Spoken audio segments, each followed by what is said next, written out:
बिहार के एक छोटे से गांव में रहने वाला आरव एक गरीब किसान का बेटा था। उनके पिता दिन रात खेतों में मेहनत करते और माँ घर संभालती। गांव में बिजली कभी कभी ही आती थी, लेकिन आरव के सपने कभी अंधेरे में नहीं रहे।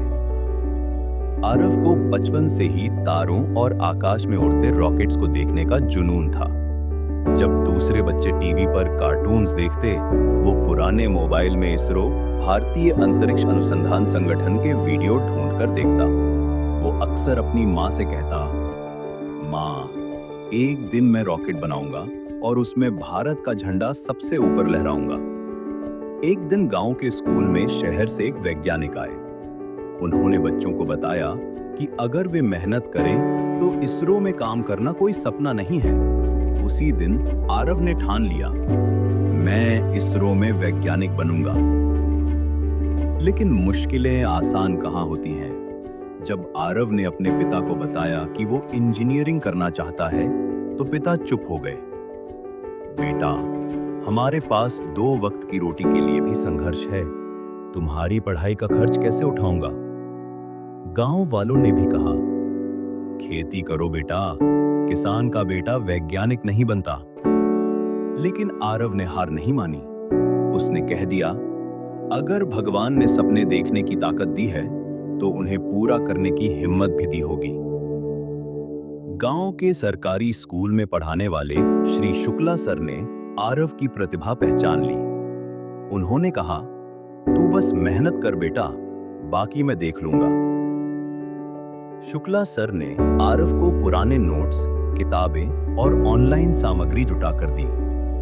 उन्होंने शहर जाकर फॉर्म भरवाया और आरव को जेईई की तैयारी में लगा दिया। आरव ने दिन रात एक कर दिए। कभी खेतों में काम करके किताबें खरीदी, तो कभी बकरी चराते हुए रटाई की। अंततः कड़ी मेहनत रंग लाई। आरव ने जेईई एडवांस क्लियर कर लिया। उसे भारत के टॉप कॉलेज आईआईटी बॉम्बे में दाखिला मिला। शहर में आकर आरव को एक नई दुनिया दिखी।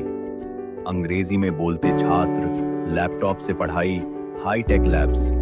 शुरू में वो खुद को हीन महसूस करता, लेकिन गांव की मिट्टी में पले आरव ने हार मानना नहीं सीखा था। वो खुद को और अधिक झोंकने लगा। लाइब्रेरी उसकी दुनिया बन गई, लैब उसका मैदान। उसकी दोस्ती कुछ ऐसे छात्रों से हुई जो उसकी ईमानदारी और मेहनत से प्रभावित थे। उन्होंने उसकी मदद की, अंग्रेजी समझने में, प्रेजेंटेशन बनाने में और इंटरव्यू की तैयारी में।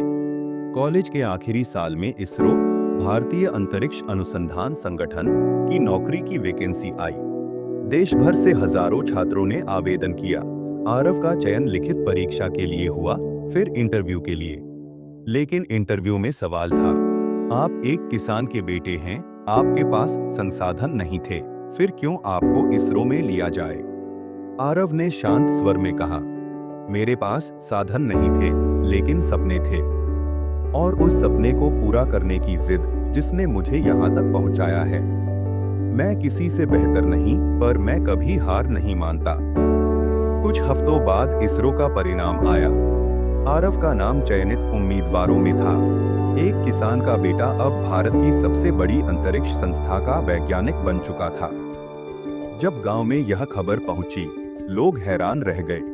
जो कभी उसे ताना मारते थे, अब उसकी मिसाल देने लगे। उसके पिता की आंखों में आंसू थे। मेरा बेटा अब खेतों से निकलकर सितारों तक पहुंच गया है। आरव ने इसरो में काम करना शुरू कर दिया, लेकिन उसने गांव को नहीं भूला। वह हर साल गांव जाता, बच्चों के लिए लैपटॉप और इंटरनेट की सुविधा देता। उसने अपने गुरु शुक्ला सर के नाम पर एक फ्री कोचिंग सेंटर शुरू किया, ताकि और भी आरव भारत को मिले।